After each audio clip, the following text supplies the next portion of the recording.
আসসালামু আলাইকুম, সবাইকে শুভেচ্ছা জানাচ্ছি। মাসুম মাহবুব দেখছেন ওপেন দ্য ইউটিউব চ্যানেল এবং মাসুম মাহবুব ফেসবুক পেজ।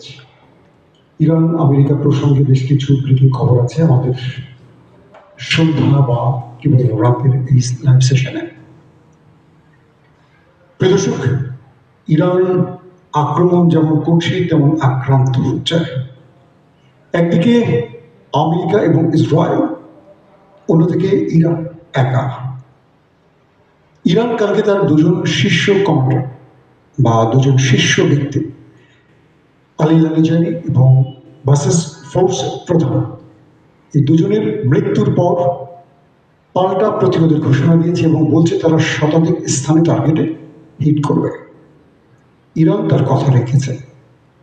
শত্রু দেশটির ভেতরে প্রায় শতাধিক স্পটে তারা হিট করেছে। নেতাকুর দেশের একজন অন্যতম সাংবাদিক জানিয়েছেন, ইরানের মিসাইল এতটা ভয়াবহভাবে আক্রমণ করেছে যেগুলো ইন্টারসেপ্ট করা তাদের পক্ষে সম্ভব হয়নি। সবচেয়ে বিপদ এসেছে ইরানের ক্লাস্টার বোমার কারণে। ইরান যখন একটি মিসাইল ছোড়ে সেটি উপরে চলে যায়, এরপর শত্রু দেশটির ভেতরে যখন প্রবেশ করে তখন সেটাকে ইন্টারসেপ্ট করে একটি মাত্র এন্টি মিসাইল বা তিনটি মিসাইল বা চারটি মিসাইল। কিন্তু যখনই সেই মিসাইলটি ইন্টারসেপ্ট করতে আসে তখন অটোমেটিক ইরানের মিসাইলের ভেতর থেকে 50 থেকে শতাধিক, অর্থাৎ 50, 70, 80 বা 100-র মতো ক্লাস্টার বোমা সেখান থেকে বেরিয়ে আসে।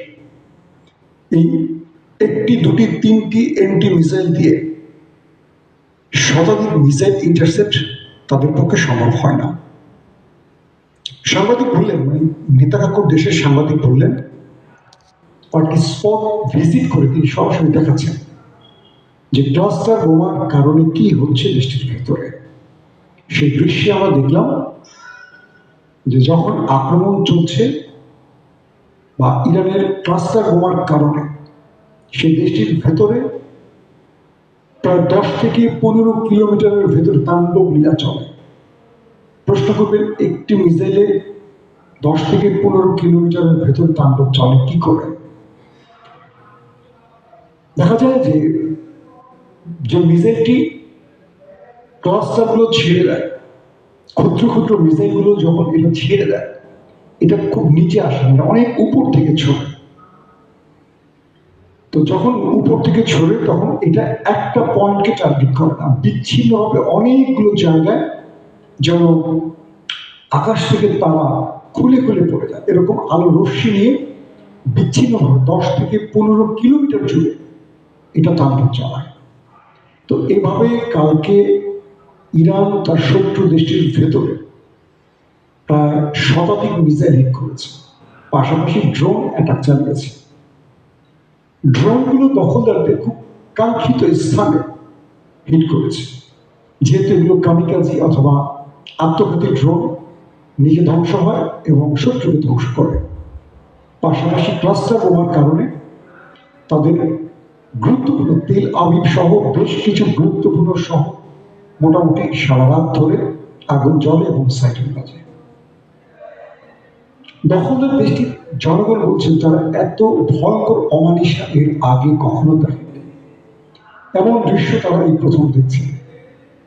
তারা বলছেন যে সারা রাত ধরে সাইরেন বাজছে আর আকাশ থেকে যেন উল্কাপিণ্ড খুলে খুলে পড়ছে, আকাশ থেকে যেন মেঘ ভেদ করে গ্রেনেড মাটিতে পড়ছে একটার পর একটা, মানে গ্রেনেড আকারে এই বিষয়গুলো, মানে ক্লাস্টারগুলো বিচ্ছিন্নভাবে পড়ছে।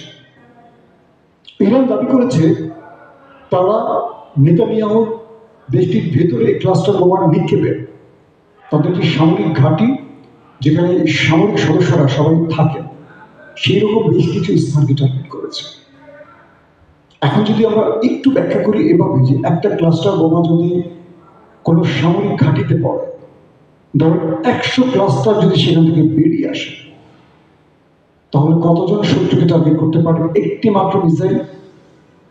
ধরেন নির্দিষ্ট একটি মিসাইল যে কোনো একটি জায়গায় হিট করলে ওই অঞ্চলটাকে ধ্বংস করে, ওই যেটুকু এরিয়ার মধ্যে বা সেই ওয়ার হেডের ভেতরে কত পাউন্ড বিস্ফোরক আছে তার উপর ডিপেন্ড করে, কিন্তু ক্লাস্টার সেটা করে না।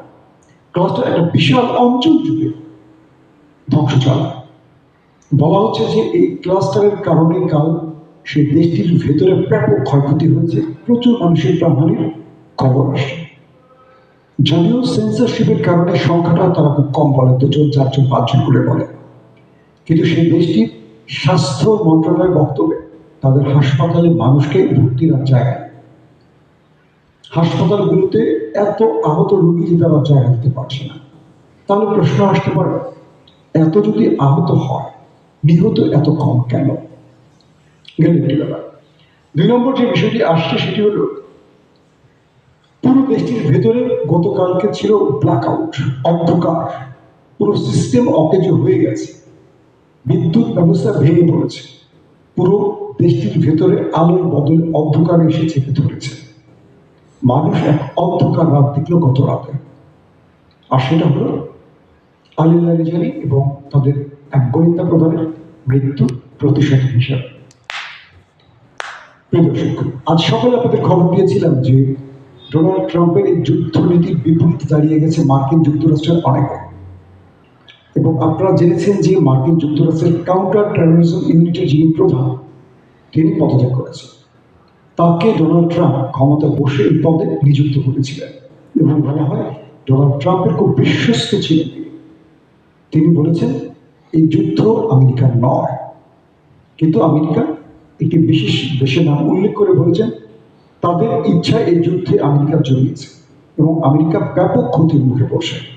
একদিকে তাদের সেনা ঘাঁটি ধ্বংস হচ্ছে, তাদের বিভিন্ন অস্ত্র ধ্বংস হচ্ছে, তাদের প্রতিরক্ষা ব্যবস্থা ধ্বংস হচ্ছে, তাদের সেনারা প্রাণ হারাচ্ছে। বিনিময় আমেরিকা এই যুদ্ধ থেকে কিছু পাচ্ছে না। তিনি বলছেন আমেরিকার প্রেসিডেন্ট যে অভিযোগটি তুলেছেন যে ইরান আমেরিকায় হামলা করত অথবা ইরান পারমাণবিক বোমা তৈরি করে ফেলত আর কিছুদিনের মধ্যে, এই অভিযোগটিকে তিনি অস্বীকার করে বলেছেন এগুলো মিথ্যে অভিযোগ। ইরান আমেরিকার জন্য কোনো প্রকার থ্রেট ছিল না। কে বলছিল? যুক্তরাষ্ট্রের একজন গোয়েন্দা প্রধান, কাউন্টার টেরোরিজমের প্রধান তিনি।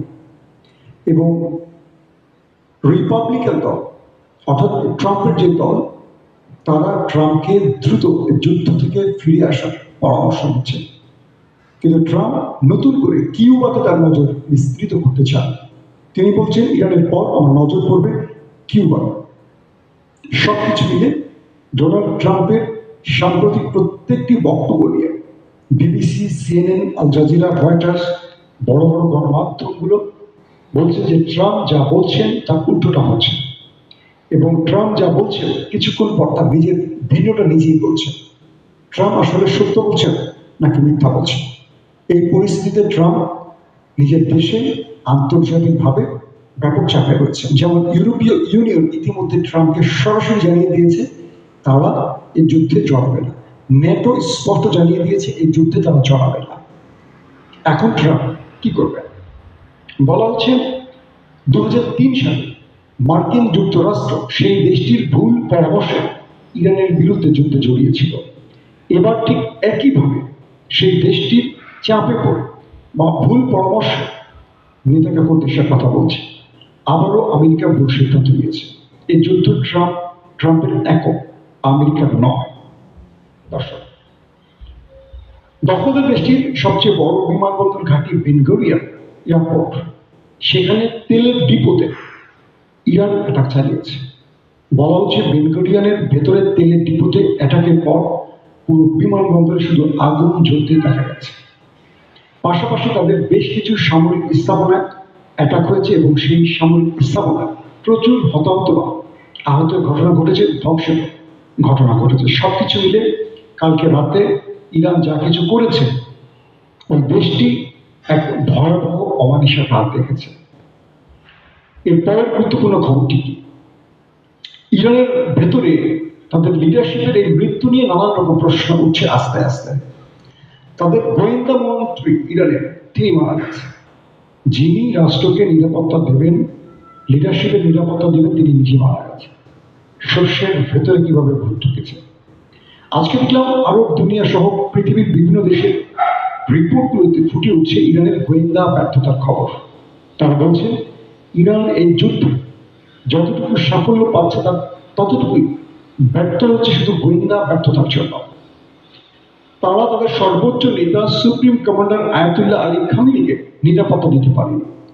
খামেনি কখন কোথায় অবস্থান করছে, তার পরিবারের বাকি সদস্যরা কখন কোথায় অবস্থান করছে, তাদের সেনা প্রধান কোথায় আছে, তাদের গোয়েন্দা প্রধান কোথায় আছে, তাদের আইআরজিসি প্রধান কোথায় আছে, এয়ারফোর্স বা নেভাল প্রধান কোথায় আছে, পারমাণবিক বিজ্ঞানীরা কোথায় আছে, প্রতি হাই অফিসিয়াল, প্রতিটি গুরুত্বপূর্ণ ব্যক্তির পুরো ডাটা যেন ইসরায়েলের হাতে পৌঁছে গেছে, প্রতিটা মুহূর্তে আপডেট যায়।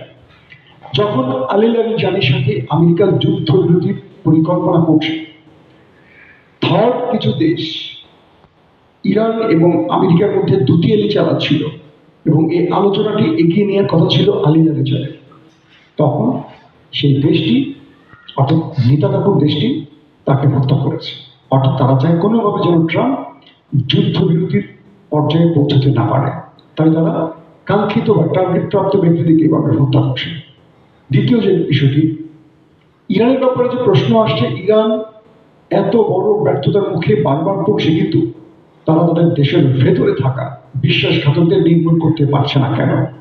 আমি গত দুদিন ধরে আপনাদের যে খবর দিয়েছি সেখানে বলেছিলাম ইরানের পুলিশ প্রধান জানিয়েছেন 500-র মতো বিশ্বাসঘাতক বা বিদেশি এজেন্ট, বিদেশি বলতে কি দেশি বিদেশি এজেন্ট ধরা হয়েছে। এর মধ্যে সরাসরি 10 জনকে ধরা হয়েছে যারা বিদেশি নাগরিক, ইরানের বিরুদ্ধে মোসাদ বা সিআইএ কাজ করছে।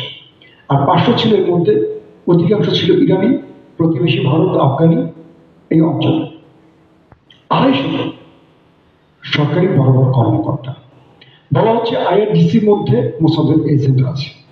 তাদের যে গোয়েন্দা বিভাগটি ইরানের, তাদের মধ্যে গুরুত্বপূর্ণ পদে একজন না একাধিক মোসাদ বা সিআইএ এজেন্ট আছে।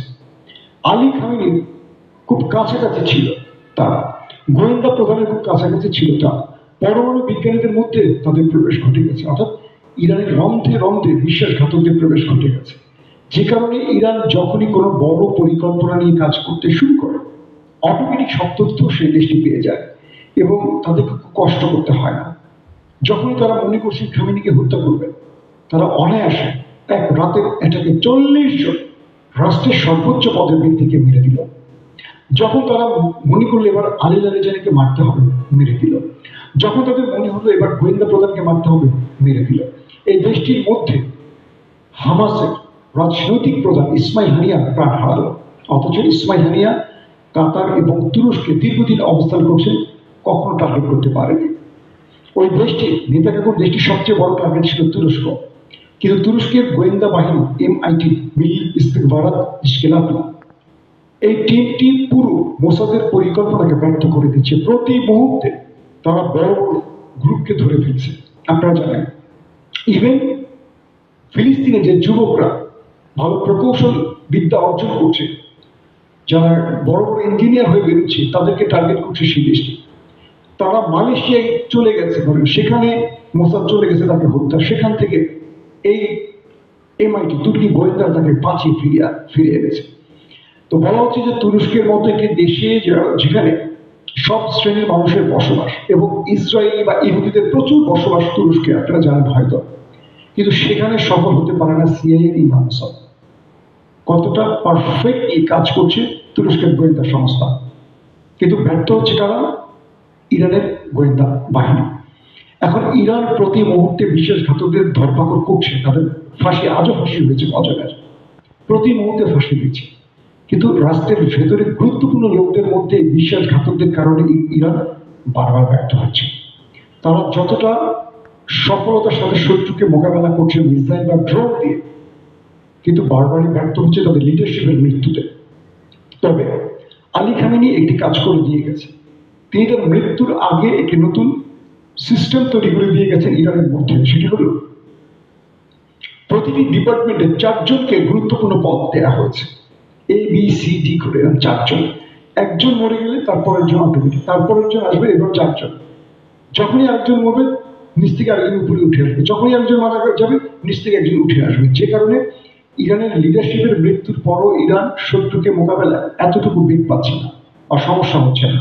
যেমন ডোনাল্ড ট্রাম্প বলেছেন যে ইরানিরা এত ঢাউরা জাতি, ঢাউরা শব্দটা তিনি বলেননি, যে ইরানিরা খুব মেধাবী জাতি এবং এরা এত জেদি জাতি, আমি এরকম জাতি এর আগে দেখিনি।